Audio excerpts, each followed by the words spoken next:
Amis. Bonjour Jean-Philippe. Laurent Amis, vous êtes directeur de l'Executive Education de Mines Paris PSL. Laurent Amis, aujourd'hui, ChatGPT, après la crise sanitaire, le moins qu'on puisse dire, c'est qu'on prend quand même quelques chocs quand on est dans l'Executive Education. Est-ce que finalement, j'ai envie de vous poser brutalement la question, ça ne va pas remplacer tout simplement l'Executive Education? Au contraire, c'est un bon révélateur de l'intérêt aujourd'hui que présentent des parcours de formation impactants qui permettent de vivre une expérience et qui permettent de sortir transformés d'un parcours de formation. Au travers à la fois, je dirais, de l'hybridation, des modalités.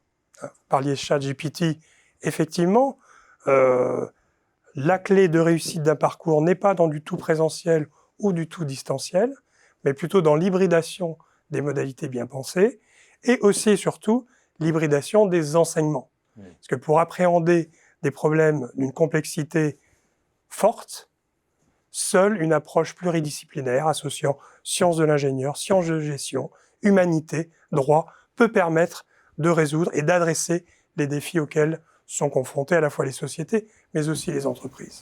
Papier que vous avez publié dans le journal du Net, que j'aime beaucoup le titre, I3H2, nouvelle alchimie de la formation des cadres et dirigeants. Peut-être très rapidement, mais vous venez de les évoquer.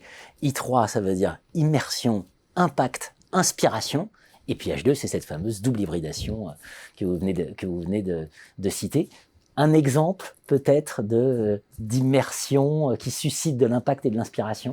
Alors un exemple, celui du partenariat que Mines Paris PSL Executive Education avait développé avec l'école pro du Centre Pompidou, qui est d'exposer des cadres, des dirigeants et des décideurs à des œuvres et aux collections du Centre Pompidou pour en appeler pas uniquement à la raison, mais aussi à l'émotion.